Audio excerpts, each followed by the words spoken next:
Desde el final de la Segunda Guerra Mundial, se ha entendido el trabajo como la vía de acceso a los derechos y al bienestar. De hecho, gracias a los sindicatos, millones de trabajadores y no tantas trabajadoras se han hecho visibles y han participado en la confrontación como un sujeto político de primer orden. Sin embargo, los cambios en el sistema productivo y en las relaciones laborales que ha provocado la globalización y su crisis están dando lugar a una clase obrera profundamente fragmentada y dispersa. La caída de los salarios, con una mayoría de los trabajadores y trabajadoras en situaciones muy precarias, la relación con los partidos de izquierda, antes muy vinculados, muy cercanos a los sindicatos y ahora cada vez más distantes, más alejados del mundo del trabajo, una patronal crecida con las sucesivas reformas laborales que han puesto en práctica tanto los gobiernos del PSOE como los del PP, y los errores propios de los sindicatos que requieren probablemente una cierta dosis de autocrítica son causa y efecto de la invisibilidad política de las personas trabajadoras.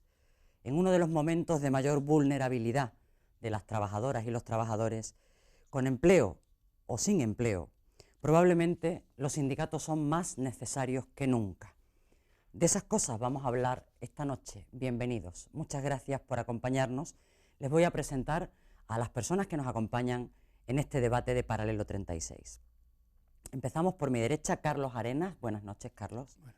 Profesor de Historia Económica, ha sido decano de la Facultad de Ciencias del Trabajo de la Universidad de Sevilla durante 13 años, nada menos. Ahí hay toda una larga experiencia acumulada y es autor de uno de los manuales clásicos para el estudio de este tema, Historia Económica del Trabajo en los siglos XIX y XX.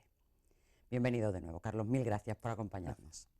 José Antonio Pino, buenas noches. José Antonio. Buenas noches, Pilar, buenas noches. Un activista social comprometido con causas como la izquierda, la ecología política, técnico en programas para jóvenes en la Diputación Provincial de Sevilla, también historiador, también con formación de licenciado en Historia. Licenciado en Historia. Bienvenido, Pino, muchas gracias por acompañarnos. Ángeles González, buenas noches, Ángeles. Buenas noches. Profesora en el Departamento de Historia Contemporánea de la Universidad de Sevilla. Sus investigaciones se han centrado en la historia del movimiento obrero y la trayectoria de las organizaciones patronales durante el siglo XX. Actualmente dirige un proyecto de investigación sobre la transición ibérica, España y Portugal, el interés internacional por la liberalización peninsular. Algún día vamos a hablar de Iberia también, que hay una historia compartida y a veces separada que seguramente será importante tratar. Bienvenida, Ángeles. Gracias, Pilar. Y Carlos Aristu, buenas noches. Abogado. Su carrera profesional se ha desarrollado en el ámbito de la cooperación internacional para el desarrollo en diferentes países. Y el día que firmó su primer contrato de trabajo se afilió a Comisiones Obreras. Y en estos momentos está en excedencia de su puesto de trabajo y es el responsable de acción sindical y política sectorial de Comisiones Obreras de Sevilla. Bienvenido, Carlos. Mil gracias por invitarme. Bueno, vamos a entrar inmediatamente a hablar de muchas cosas en relación con los sindicatos, su situación actual, las transformaciones que se han producido en el mundo del trabajo, pero escuchamos primero, como siempre, la línea editorial de esta casa del Correo de Andalucía. En este caso es Diego Díaz, el subdirector, quien nos trae esa opinión. Ahí le tienen. La defensa de los derechos de los trabajadores tiene su origen y sentido en el contexto de la expansión de la actividad industrial y, por tanto, de la clase obrera. Posteriormente fueron desdibujándose los límites que separan a la clase obrera de otras actividades profesionales, siendo aún más clara esta separación en el caso español.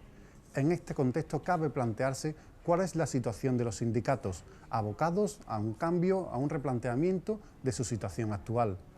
La primera pregunta que quiero formular a la mesa es en relación a la concertación social y la administración pública, si es necesario o no, sabiendo que la administración pública ya establece un importante impulso empleador. Y por otro lado, cabe también preguntarse cuál es la situación actual de las actividades sindicales, qué momento juegan y si han sabido o no adaptarse a este cambio laboral. Bueno, pues aquí tenemos algunas cuestiones formuladas, algunas otras que van a ir surgiendo durante el transcurso de la charla, sin ninguna duda. Más necesarios que nunca en este momento, probablemente, puesto que las trabajadoras y los trabajadores son más vulnerables que nunca. ¿Cuál es la situación actual del sindicalismo, Carlos? Si tú tuvieras que definir o diagnosticar de alguna manera. Pues diría que es una travesura, una travesía en el desierto. En este momento. Yo creo que han pasado por razones exógenas y endógenas una crisis de los años 70 y tantos, 80 para acá, en todo el mundo, salvo en aquellos países donde, digamos, es obligatorio y está muy consolidado, pero en el conjunto de países hay una caída de la densidad sindical muy importante, ¿no?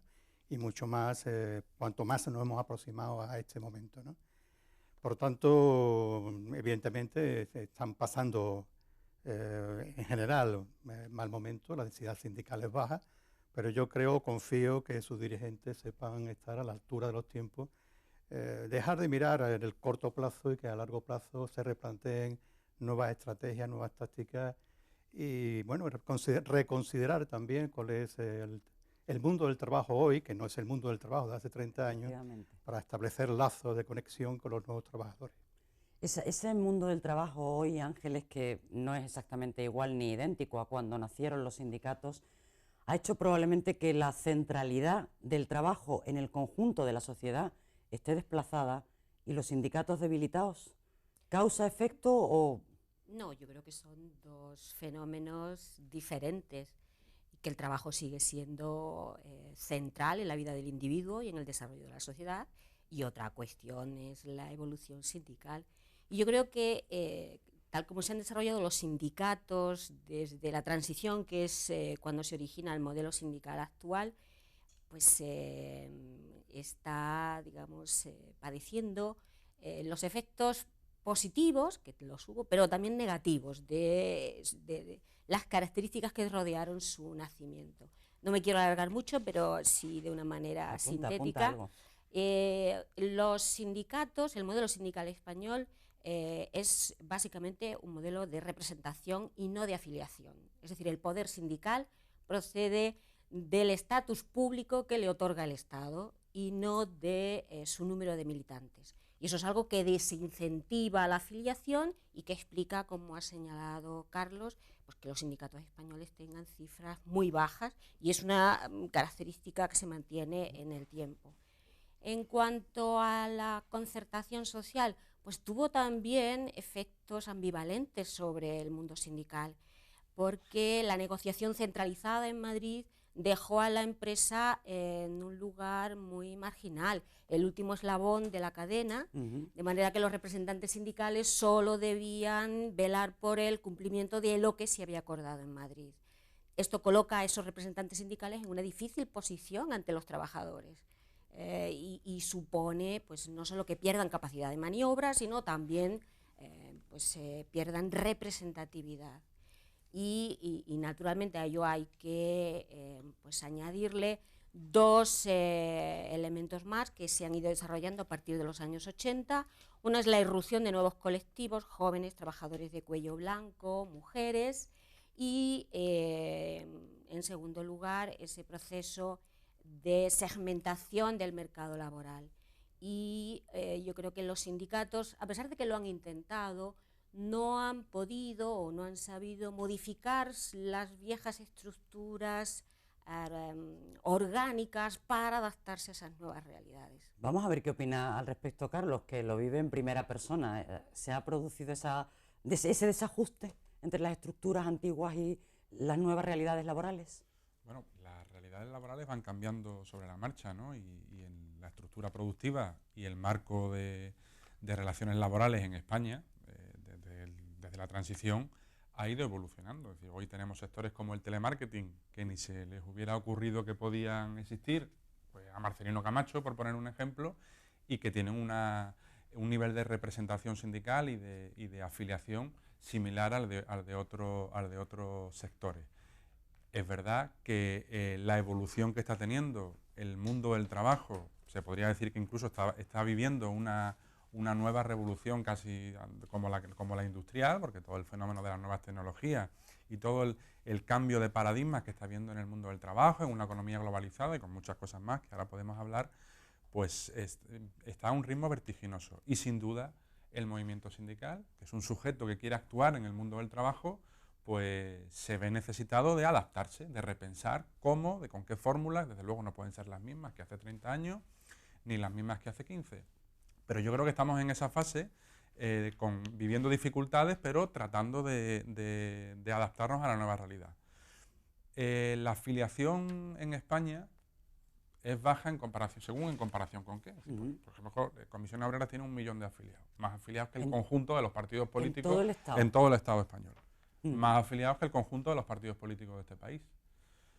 En comparación con otros países donde, por ejemplo, pues cuando negocias un convenio, si te quieres beneficiar de ese convenio, tienes que estar afiliado a un sindicato. Aquí, cuando el sindicato negocia un convenio colectivo, los 130.000 trabajadores del campo sevillano se benefician automáticamente del convenio que firman los sindicatos con mayor representación en ese sector. Claro, eso, como decía también Ángeles, desincentiva de alguna manera la afiliación, porque tú te beneficias una de... sentencia del Constitucional que precisamente decidió que no era obligatorio estar afiliado para beneficiarse del convenio colectivo. Y eso fue algo, además, con lo que Comisión Obrera apostó fuertemente en esa conformación del modelo sindical en la transición en España, ¿no?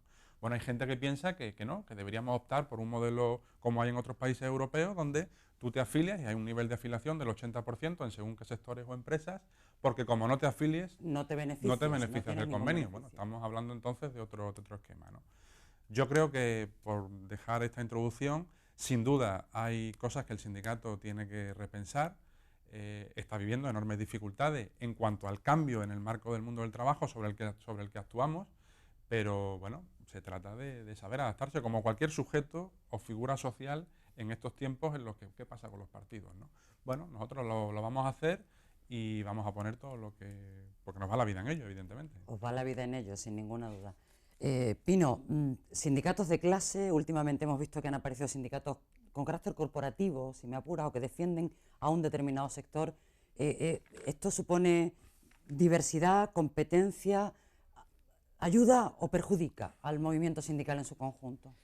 Yo comentaba antes de empezar el debate que el sindicalismo sigue siendo la bestia negra del capitalismo. ¿Por qué lo digo? Porque el capitalismo tiene una tendencia lógica, inherente al propio sistema, que es que tiene que estar aumentando la tasa de beneficio del capital continuamente. Y por tanto, cualquier planteamiento que haga que tenga que negociar las rentas que se producen y por tanto no seguir acumulando capital y no seguir acumulando beneficios es un problema para ellos. Pues a pesar de que después de la Segunda Guerra Mundial lo que consiguieron los sindicatos y la izquierda, y en España después de los pactos de la Moncloa, que fue, aparte del aumento del 26% de los salarios de todos los trabajadores y demás, pues fue el salario diferido de las pensiones, aunque ya se habían empezado, de la sanidad pública, de la educación pública, de las vacaciones pagadas y de todo ese tipo de cosas. El capital trata de criminalizar y trata de desvirtuar y trata de mediatizar políticamente a los sindicatos. Y los sindicatos son la última defensa de los trabajadores para intentar al menos defenderse de los ataques del capital que se ha visto en los últimos años. Los medios de comunicación de masa, que están todos en manos de la derecha, cualquier planteamiento de algún compañero de cualquier sindicato, yo soy de comisiones, pero podría ser de cualquier sindicato, ¿no? Que esté implicado en un caso de corrupción, lo amplifican brutalmente, porque en el fondo de lo que tratan es de desprestigiar la labor de los sindicatos. Sin los sindicatos no habría derechos sociales. Esa es probablemente su mayor logro, su mejor conquista. ¿Cómo se defiende hoy día esos derechos sociales frente al capitalismo, como tú apuntas, con una reforma laboral como la que hay, con salarios cada vez más precarios, con condiciones laborales cada vez más difíciles? ¿Qué papel le corresponde a los sindicatos? ¿Le correspondería un papel de liderazgo o de centralidad, no creéis? Bueno, naturalmente. No me hagáis este silencio. Pero, bueno, yo quería contestarle a Pino. Yo estuve en una reunión en la que intervenían dirigentes de la COE, no dirigentes políticos, sino, digamos, de la rama técnica. Y allí públicamente dijeron que si los sindicatos no existieran, habría que crearlos. ¿Lo dijo la patronal? Sí, Ajá. porque la patronal necesita interlocutores válidos y esos interlocutores son los sindicatos. Yo, sin embargo, Ángeles, perdona que discrepe de ti, yo creo que el capital quiere establecer relaciones contractuales empresa a trabajador, empresa a trabajador, empresa a trabajador. Al menos hay que tener en cuenta que hoy en día, por ejemplo en España, de los 17 millones de cotizantes de la Seguridad Social, solo 14 son asalariados. Y de esos 14, solo 11 son los que tienen jornada completa. Y de esos 11 que tienen jornada completa, me parece que no llega al 80% los que tienen los derechos, tienen convenio colectivo y todo ese tipo de cosas. Es decir, si ellos pudieran diversificar y si pudieran dividir y sistematizar, para ellos sería una ventaja. Bueno, lo han hecho. Es decir, lo han hecho hasta cierto punto gracias a unas reformas laborales diseñadas, bueno, pues por partidos políticos que por el PP. Vamos, el partido político, bueno, el Partido Socialista también hizo una antes que ya introdujo un poco el marco nuevo de relaciones laborales que la patronal estaba deseosa de adquirir, ¿no? Y esas reformas laborales tienen varios objetivos, pero uno principal es individualizar las relaciones laborales, y eso significa apartar al sindicato de la relación a nivel de empresa y meter miedo a cualquier colectivo de trabajadores que quiera autoorganizarse bajo las siglas de cualquier sindicato en el seno de la empresa. Y lo que estamos viviendo en la realidad, en el día a día, porque el sindicato tiene como dos almas. La que se ve en los medios de comunicación, pues donde pues aquí en Andalucía pues vemos a Paco Carbonero, a Carmen Castilla, el sindicato tomando posiciones públicas sobre infinidad de cuestiones. Pero luego tiene el otro alma, que es continuada, que es diaria, que es cotidiana, que es la que viven, pues eso, todos los trabajadores y trabajadoras, que son heroicos en muchos casos, porque presentarse hoy como representante sindical en una empresa es jugarte. Requiere coraje. Delante de un empresario que tiene todo el poder jurídico del mundo gracias a esta reforma laboral. Y antes era solo en el Corte Inglés y ahora es en muchísimas empresas. Y ahora es en muchísimas empresas. Bueno, nosotros, no solo por la vía legal en la propia empresa, sino que nosotros tenemos 300 sindicalistas encausados por la vía penal únicamente por defender derechos de huelga o libertad sindical, que son derechos constitucionales y que eran básicos hasta ahora en el esquema de relaciones de este país. Es decir, que es épico, es casi heroico en muchas veces en determinadas empresas de 10, de 15, de 20, de 50 trabajadores, es decir, fulanito o fulanita van a dar la cara, van a ser empujados atrás por sus compañeros que le avalan en una candidatura, que le votan, y frente al empresario decir, queremos derechos o queremos simplemente que se nos respete el convenio colectivo muchas veces. Eso es jugártela, eso vas a la calle en muchos casos. Y esa es la realidad que vive el trabajador y la trabajadora en el Tajo, gracias, entre otras cosas, a esa reforma laboral. Y ahí, Carlos, tú. Y ahí también una cosa que todavía no hemos entrado, que habrá que entrar, ¿no? Y es que el 90 y tantos % de las empresas andaluzas son microempresas, y del 90 y tantos %, el 60% son autónomos. Esta gente no tiene representación sindical. Cuando hablamos de representación sindical estamos de medianas, grandes empresas que son la inmensa minoría del tejido productivo andaluz. Y son gente que están al margen de los sindicatos porque no tienen esa representación. Si antes hemos dicho que como tú decías, que la fuerza de un sindicato, la fuerza política, depende de los votos de las elecciones, hay cientos de miles, millones de personas que están al margen de ese proceso y por tanto están desvalidas. Habría, por tanto, que trabajar en ese campo para traer al sindicato gente que ahora mismo está, como digo, desvalida. Pero además son gente, me voy a extender un poco más a hablar del miedo. Con un 30% de parados, con una tasa de precariedad y de temporalidad tan brutal como la que hay, con unas relaciones laborales tan desregularizadas como las que existen, pues el sindicato lo tiene realmente mal, ¿no? Pero volviendo un poco, si me permitía, a la pregunta que hacía Diego, el subdirector. Diego, el subdirector, sobre concertación social. Una concertación social se hace para apuntalar un sistema económico, un modelo de capitalismo. Se hace para concertar, para congeniar, para llegar a un consenso. Por mi estudio, ya algunos lo conocéis, pues yo defiendo que hay un modelo de capitalismo andaluz, distinto obviamente al vasco o al renano o al catalán. Y que este modelo de capitalismo se basó en su historia en el puro miedo. Ahora es el miedo al desempleo, antes el miedo casi al cuartelillo de la Guardia Civil, en el puro miedo. Y en el puro miedo y la precariedad y en el paro, porque este sistema, este capitalismo no puede subsistir, no genera ganancias, como no sea en esas circunstancias, como no lo generaba en el siglo XIX con los jornaleros del campo. Por tanto, lo que hay que cambiar es el modelo productivo para empezar a hablar de un cambio en el sindicalismo.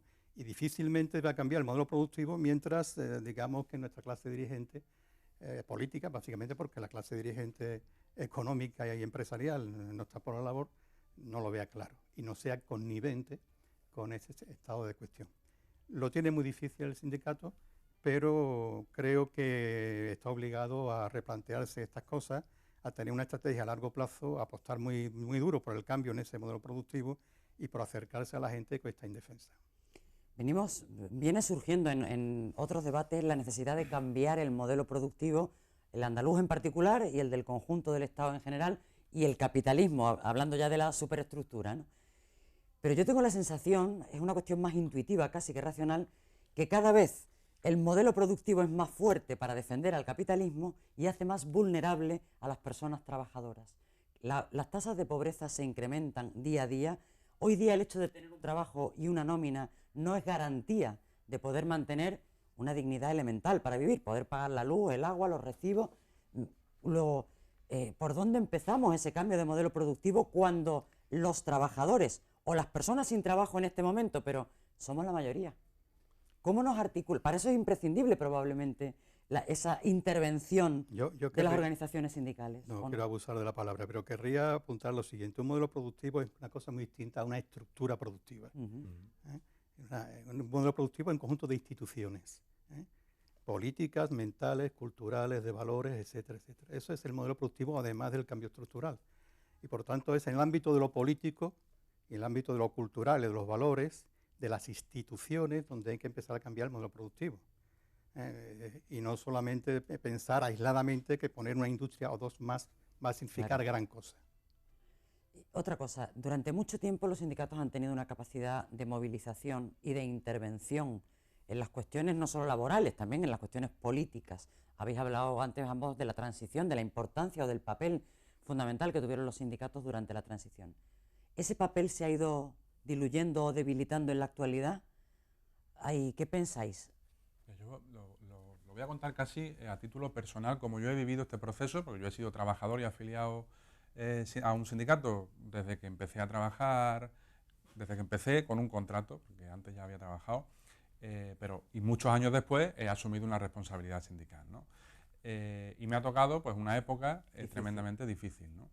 Con 3 huelgas generales y con una etapa primera de crisis donde los sindicatos se echaron sobre la espalda la responsabilidad de movilización en este país.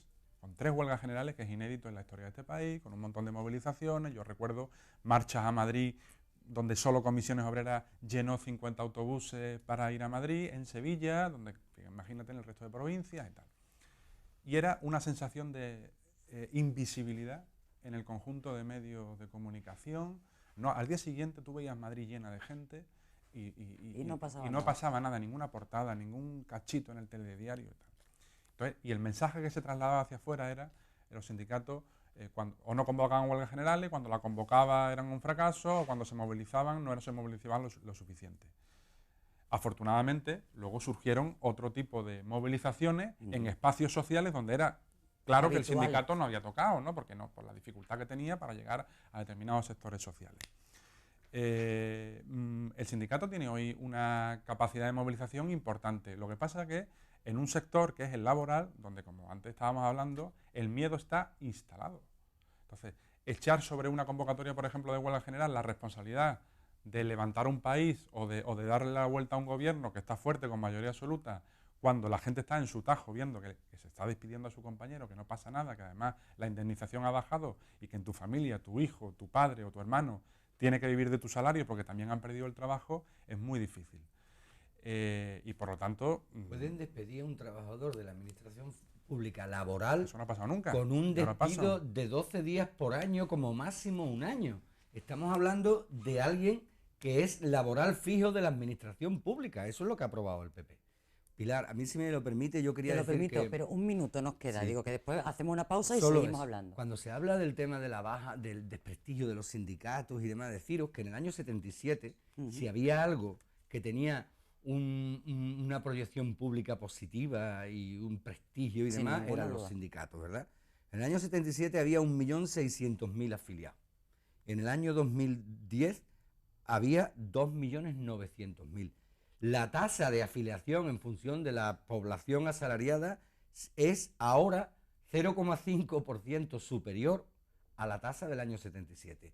Luego, no es cierto que haya una baja afiliación sindical fruto del desprestigio, es fruto de las condiciones, Claro que hay chuflas y claro que hay corruptos en los sindicatos, incluso en puestos de responsabilidad, como en la iglesia, como en los colegios profesionales, como en la sanidad, como en cualquier otro lado. El desprestigio de los sindicatos y del sindicalismo es porque le conviene al capital, precisamente para deteriorar la posibilidad de negociar, la posibilidad de imponer cuestiones, ¿no? Bien, pues hemos hablado mucho de miedo y de la situación en esta primera parte. Después de la publicidad vamos a hablar del futuro y a ver si es posible construir una esperanza que de alguna manera erradique el miedo, porque el papel de los sindicatos sigue siendo imprescindible. Unos minutos de publicidad, no se vayan.